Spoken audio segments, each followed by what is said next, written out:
အာဏာသိမ်းစစ်ကောင်ဆောင်ကနေသမရအဖြစ်နိုင်ငံတာဝန်ထမ်းဆောင်တဲ့ဦးမင်းအောင်လှိုင်ရဲ့စစ်တပ်သွင်းပြောင်းဆိုရဟာရက်တရာပြည့်မြောက်ခဲ့ပေမဲ့စိတ်သုံးသွားခဲ့တဲ့ဒီမိုကရေစီအခွင့်အရေးတွေကိုတော့ပြန်လည်ဖော်ဆောင်နိုင်ခြင်းမရှိသေးပါဘူး။ပြီးခဲ့တဲ့ဧပြီ10ရက်နေ့မှာပြုလုပ်ခဲ့တဲ့တတိယကြိမ်ပြည်ထောင်စုလွှတ်တော်ပထမပုံမှန်အစည်းအဝေးမှာဦးမင်းအောင်လှိုင်ကနိုင်ငံတော်သမရအဖြစ်ကြမ်းကြိမ်ခဲ့ပြီးအသွင်ပြောင်းဆိုရဖြစ်တဲ့ပြည်ထောင်စုဆိုရအဖွဲ့ကိုဖွဲ့စည်းခဲ့တာပါ။မြန်မာနိုင်ငံဟာဒီမိုကရေစီလမ်းကြောင်းပေါ်ပြန်လည်ခြေချပြီးပုံမကောင်းမွန်တဲ့နာဂတ်စီကိုဥတီရှောင်လန်းနေပြီဖြစ်တယ်လို့သမရယာရုနဲ့ပထမဆုံးပြောကြားတဲ့မိန့်ခွန်းမှာသူကကြွေးကြော်ခဲ့ပါတယ်။လက်တွေ့မှာတော့ရက်သားတွေနဲ့အများပြည်သူဆိုင်ရာအဆောက်အုံတွေကိုဥတီရဲ့လေကြောင်းတိုက်ခိုက်မှုတွေလူခွင့်ရေးချိုးဖောက်မှုတွေမလုံခြုံမှုတွေဆက်ရှိနေတယ်လို့လွတ်လပ်စွာထုတ်ဖော်ပြောဆိုခွင့်တွေထိန်းချုပ်ခံနေရဆဲဖြစ်တယ်လို့ချက်လက်တွေကဖော်ပြနေတာပါ။အတန်ဖော်ရဲ့ချက်လက်တွေရအာဏာသိမ်းကာလကနေလက်ရှိအချိန်ထိ CCTV ကင်မရာတွေ PSMS နဲ့ Biometric data တွေကိုပေါင်းစပ်ပြီးပြည်သူတွေကိုအချိန်ပြည့်စောင့်ကြည့်တာပရိပခဒေတာတွေမှာသတင်းအမှောင်ချဖို့အင်တာနက်လိုင်းတွေဖြတ်တောက်တာတွေကိုစစ်ဆိုးရကလှုံ့ဆော်နေတာပါ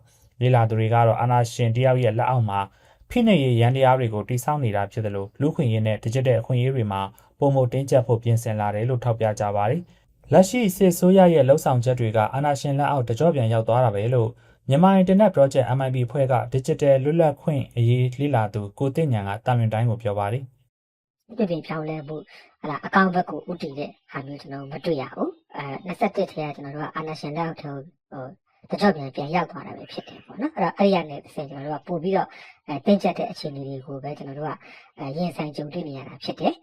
။ပို့ပြီးတော့တင်းကျပ်တဲ့ကိစ္စမျိုးတွေကိ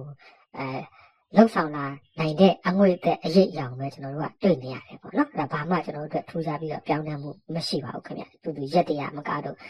ယ်တော့ပဲဖြစ်ပေါ့နော်။ဘာမှကျွန်တော်တို့ထူးခြားတဲ့အခြေအနေမရှိပါဘူးခင်ဗျ။ပြီးခဲ့တဲ့3လအတွင်းနိုင်ငံတော်မှာအာဏာသိမ်းစစ်တပ်ရဲ့လေကြောင်းတိုက်ခိုက်မှုကြောင့်ရပ်သားပြည်သူ314ဦးသေဆုံးခဲ့တယ်လို့မြန်မာ Internet Project MIB ရဲ့ချက်လက်တွေအရသိရပါတယ်။ဒါဟာဦးမင်းအောင်လှိုင်သမရယာတို့ရယူခဲ့တဲ့အခုနှစ်ဧပြီကနေဇွန်လအတွင်းရန်ကုန်တိုင်းကလွဲရင်ကြံတိုင်းနယ်ပြည်နယ်တွေမှာလေကြောင်းတိုက်ခိုက်မှု920ကြိမ်ထက်မနည်းရှိခဲ့ပြီးအများစုဟာအင်တာနက်ဖြတ်တောက်ခံထားတဲ့ဒေသတွေမှာဖြစ်ပွားခဲ့တာပါ။အဲ့တိုက်ခိုက်မှုတွေကြောင့်ဘာသာရေးဆောက်အုံ22ခုစာသင်ကျောင်း18ကျောင်းစေယုံစေကန်း9ခုနဲ့စစ်ပေးဆောင်စကန်5ခုပါဝင်တယ်လို့မြန်မာ Internet Project MIB ရဲ့ထုတ်ပြန်ချက်မှာဖော်ပြပါတယ်။အာဏာသိမ်းစစ်တပ်ကနေအကြမ်းသားအသွင်ပြောင်းထားတဲ့အစိုးရအဖွဲ့နဲ့လွှတ်တော်ကိုကြည့်ရင်ထိပ်ပိုင်းယာတူရယူထားသူတွေဟာစစ်ရာရှိဟောင်းတွေနဲ့လွှမ်းမိုးထားတာဖြစ်ပြီးတက်ချုပ်နေရမှာဗိုလ်ချုပ်ကြီးရဲဝင်းဦးကိုလွှဲပြောင်းတာဝန်ပေးရခဲ့တာပါ။ဒီချိန်မှာဒီမိုကရေစီရဲ့အနှစ်သာရဖြစ်တဲ့လွတ်လပ်စွာထုတ်ဖော်ပြောဆိုခွင့်ဟာစစ်ဆိုးရရဲ့အုပ်ချုပ်ရေးရန်နေရာအတွင်းမှာရှိတဲ့ပြည်သူတွေအတွက်ကန့်သက်ခံနေရဆဲဖြစ်တယ်လို့24နာရီစောင့်ကြည့်ခံနေရတာပါအတန်ဖွဲ့ရဲ့မှတ်တမ်းတွေအရဇွန်လအတွင်းအွန်လိုင်းကနေမှတ်ချက်ရေးသားတာနဲ့စစ်တပ်ကိုစန့်ကျင်တဲ့ post တွေမျှဝေလို့ဖမ်းဆီးခံရသူ4ဦးရှိခဲ့တဲ့အပြင်စာရေးဆရာဦးတင်ညွန့်နဲ့တားဖြစ်သူကိုနိုင်ငံတော်ကြီးညိုပြတ်စေမှုပုံမှန်905ကကြီးနဲ့စစ်ဆိုးရကထောင်ဒဏ်3နှစ်အမိန့်ချမှတ်ခဲ့ပါတယ်ပြီးခဲ့တဲ့ဧပြီလအတွင်းမှာလည်း Chinworld Konuton Media Group မြန်မာခေတ်မြေလက်အတန် Red News Agency နဲ့ Asia Citizens တို့ရဲ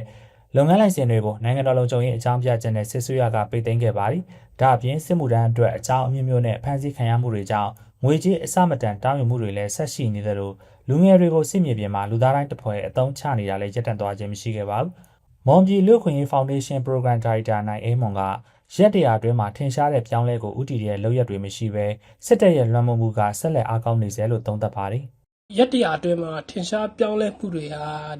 ာဒီစစ်အုပ်စုတွေရဲ့ယာရုအမည်တွေเนาะဖွဲ့စည်းပုံစံတွေပြောင်းလဲနေတာဖြစ်တယ်เนาะကျွန်တော်တို့အမြဲပြောတယ်เนาะစစ်အုပ်စု version 1ကနေပြီး version 2ဖြစ်သွားတယ်ဆိုတော့စစ်အုပ်စု version 2.0 ပေါ့เนาะအခုဒီအုပ်ချုပ်နေတဲ့ကာလကဆိုတော့လုံခြုံရေးရန်ရာတွေเนาะဒီအုပ်ချုပ်ရေး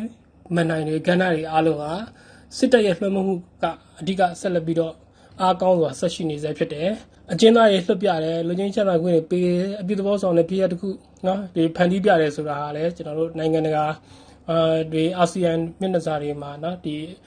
သူတို့ propaganda လုပ်တာကစားခြင်းတာဖြစ်ပြီးတော့ဒါဟုတ်ဒီပတိအပြောင်းလဲကိုဥတီစေတဲ့လုပ်ရက်တွေမဟုတ်ပါဘူးနော်အချက်လက်တွေရစစ်ဆိုးရဖြစ်ဖွဲ့စည်းပြီးနောက်ပိုင်းအကျဉ်းသား4300ကျော်ကိုလွတ်ငင်းချမ်းသာခွင့်2ကြိမ်ပေးခဲ့ပေမဲ့နိုင်ငံတွင်းမှာရှိတဲ့အကျဉ်းထောင်တွေကနေအကျဉ်းသား3100ကျော်သာလွတ်မြောက်ခဲ့ပါတယ်အဲ့ဒီထဲမှာနိုင်ငံရေးကျင်းသားစုစုပေါင်း300လောက်သာပါဝင်ပါတယ်။ဒါအပြင်နိုင်ငံတကာနဲ့အာဆီယံကတောင်းဆိုနေတဲ့ဖမ်းဆီးထားတဲ့နိုင်ငံရေးကျင်းသားတွေကိုပြန်လွှတ်ပေးရေးနဲ့လူထုကောင်းဆောင်ဒေါအောင်ဆန်းစုကြည်ကိုအာဆီယံအထူးကိုယ်စားလှယ်နဲ့တွေ့ခွင့်ပေးရေးကိစ္စတွေကိုတော့စစ်ဆိုးရကအခုတက်ထိညှင်းပယ်ထားဆဲဖြစ်ပါတယ်။တစ်ဖက်မှာအာဆီယံဘုံသဘောတူညီချက်9ရပ်ကိုထင်သာမြင်သာတဲ့တိုးတက်မှုတွေဖြစ်အောင်အကောင့်ထဲပေါ်နိုင်ခြင်းမရှိခဲ့တဲ့အပေါ် မိဖက်နိုင်ငံတချို့ကလွဲရင်နိုင်ငံတကာအဖွဲ့အစည်းတွေနဲ့အစိုးရတွေရဲ့နိုင်ငံရေးအတရားဝင်အတိအမှတ်ပြုမှုကိုစစ်ဆိုးရများရှိသေးပါဘူး။အာဏာသိမ်းသမ္မတဦးမင်းအောင်လှိုင်ကတော့နိုင်ငံတကာအတိုင်းဝိုင်းအတွင်းပြန်လည်ဝင်ဆက်နိုင်ရေးအတွက်ကြိုးပမ်းတဲ့နေရာမှာပြည်သူကနေရွေးကောက်တင်မြှောက်ထားတဲ့အစိုးရမှုလူထုရဲ့ဆန္ဒကိုလေးစားဖို့တုံ့ပြန်လေးရှိပါသည်။ဒါဟာစစ်ဆိုးရကနိုင်ငံရေးအတရားဝင်အတိအမှတ်ပြုမှုရဖို့ပြည်သူတွေကိုအသုံးချတာထက်မပိုသလိုလူခွင့်ရေးနဲ့လုံခြုံရေးအခြေအနေကလည်းတိတိတသားပြောင်းလဲမသွားခဲ့ဘူးလို့လေ့လာသူတွေကထောက်ပြပါတယ်။တစ်ဖက်မှာအာဏာသိမ်းချိန်ကစပြီးဒီကနေ့အထိကန့်သက်ပိတ်ပင်မှုနဲ့အတူချွတ်ချုံကျနေတဲ့လူမှုစီးပွားနဲ့ပတ်သက်ပြီးဧပြီ20ရက်နေ့မှာစတင်ခဲ့တဲ့စစ်ဆိုးရရဲ့ရက်တရားစီမံချက်ထဲမှာပြန်လည်ကူစားတဲ့မူဝါဒတွေမတွေ့ရပါဘူး။မွန်ပြည်နယ်ဒေသခံပြည်သူတို့ကအထွေထွေကုန်စည်တွေကိုစစ်ဆိုးရကတားဆီးကန့်သက်မှုတွေရှိနေတဲ့အတွက်ရက်တရားအတွင်းမှာတင်ကုန်စည်နှုန်းကျသွားတာမရှိဘဲပိုတက်လာတယ်လို့တန်လွင်တိုင်းကပြောပါတယ်။ ဒီကြားထဲမှာကုန်စည်နှုန်းကရက်တရားထဲမှာပဲကုန်စည်နှုန်းကတက်သွားတယ်လို့မြင်တယ်ဒါပေမဲ့ကုန်စည်နှုန်းကိုထိန်းချုပ်ဆိုတာနဲ့ခြားအခြေအနေအကြောင်းအရာတွေအများကြီးပေါ့နော်အခုဆိုလည်းနိုင်ငံကအခင်းကျင်းကလည်းဒီတက်စီတီတွေနဲ့ပတ်သက်တဲ့အဓိကကုန်တွေမှာအဓိကကုန်သူနေရင်မတော်ရင်ဈေးတွေကြီးမြင့်လာတာတော့နောက်လမ်းတစ်လျှောက်ကစားပြီးကုန်ပြီးကက်တက်ကုန်ကြီးတွေပါညာပေါ့အများကြီးပေါ့အမှတက်လာတော့ဒီဘက်မှာကုန်စည်နှုန်းကလည်းတက်လာတယ်ပေါ့ဆိုတော့ရက်တရားတင်ကုန်စည်နှုန်းကျသွားတာကျွန်တော်မတွေ့ဘူးကုန်စည်နှုန်းပိုတက်လာတယ်မမြင်ဘူးဇွန်လ9ရက်နေ့ကပြုလုပ်ခဲ့တဲ့စစ်ဆိုးရပွဲအစည်းအဝေးမှာဦးမင်းအောင်လှိုင်ကနိုင်ငံဖွံ့ဖြိုးရေးမှာစီးပွားရေးဖွံ့ဖြိုးတိုးတက်မှုကအရေးကြီးပြီးမိမိတို့အတွက်အကြီးမားဆုံးစိန်ခေါ်မှုဟာကုန်စည်နှုန်းကြီးမြင့်ခြင်းလို့ဝန်ခံထားတာပါ Economic Intelligence Unit EIU အဖွဲ့ရဲ့ထုတ်ပြန်ချက်အရမြန်မာစီးပွားရေးဟာလာမယ့်2030ပြည့်နှစ်အထိ COVID-19 ကပ်ရောဂါနဲ့အာဏာမသိမ်းခင်ကအခြေအနေကိုပြန်လည်ရောက်ရှိဖို့ရုန်းကန်နေရအောင်မယ်လို့ပြီးခဲ့တဲ့ဧပြီ24ရက်နေ့ကအတည်ပြုခဲ့ပါတယ်။တစ်ဖက်မှာမြန်မာနိုင်ငံအတွင်းဖြစ်ပွားနေတဲ့လက်နက်ကိုင်တိုက်ပွဲတွေကြောင့်နေရက်ဆွန့်ခွာသူ3.8 တန်းနီးပါးရှိပြီးအများစုဟာအကြိမ်ကြိမ်နေရက်ဆွန့်ခွာထွက်ပြေးနေကြရသူတွေဖြစ်တယ်လို့ကုလသမဂ္ဂလူသားချင်းစာနာမှုဆိုင်ရာညှိနှိုင်းရေးရုံး UNOCHA မြန်မာကထုတ်ပြန်ထားပါတယ်။